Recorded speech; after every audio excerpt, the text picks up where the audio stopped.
તો જય શ્રી રામ, જય ગોવા મહારાજ બધા ભાઈઓને. તો ભાઈઓ સવારના કપડાં ઠેલી લઈ લીધી, કારણ કે આવી ગઈ આપણી ચિઠ્ઠી.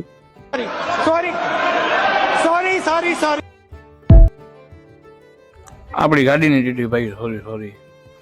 એટલે સવારના ગાડીને સેલ મારીને એરબેર કમ્પ્લીટ કરી નાખ્યો, નીકળી ગયા. ભેગા હતા કાકા જે હાલવાના છે નખત્રાણા સુધી. એટલે પેલા દીપકભાઈ અને પી લીધી ચાય અને પાણીનો કોંટો બોટલ ભરી અને આવી ગયા ટોલનાકા ઉપર. થોડા જે પૈસા દઈ દીધા માંગતા હતા ભાઈઓ એને. એ લોકો માન સન્માન વાળા બોરા છે ભાઈ. લાઈટ બધાની સાઈડ દે છે. હવે આવી ગયા પૈસા એટલે જવા દો ભાઈ.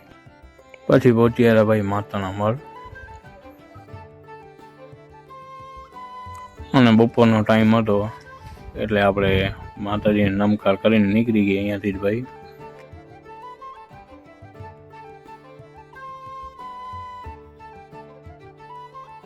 ને આવી ગયા ઉમરસર ખાણ ઉપર.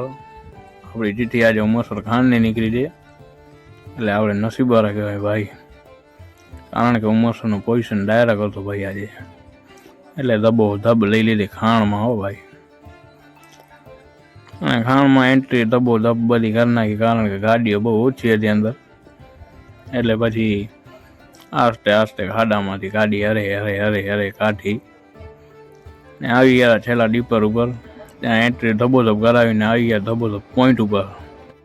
ત્યાં લોડિંગનો કામ એટલો ફાસ્ટ હતો ભાઈ, એટલે વિડિયા લોડિંગનો લીધો નથી. અને પછી વધગઢના કાંઠા ઉપર ફાઇનલ કરાવી નાખી હતી ને આવી ગયા આપણે મેન કાંઠા ઉપર. અને ત્યાં ધબોધબ જ હતો બધો પોઝિશન. એટલે પછી આપણે પણ કાંટો કરાવીને સાઈડમાં રાખી દીધી ગાડી. ટપાલની વાત જોતા હતા ભાઈ. કાંટા ઉપર ટપાલ લેવા પહોંચ્યા ત્યાં તો સામે જ જલાઈ દીધી ભાઈ. લઈ જાઓ ને નીકળો યાપાટે અહીંયાથી એમ કીધું. એટલે આપણે ધબોધબ ટપાલ લઈને આઉટબાઉટ કરાવીને આવી ગયા છેલ્લા ગેટ ઉપર.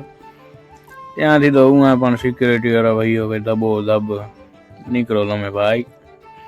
એટલે પછી આપણે આસ્તે ખાડામાંથી ગાડી કાઢી ને આવી ગયા આપણા કાનાભાઈની હોટલે ઉગેડી ગામમાં.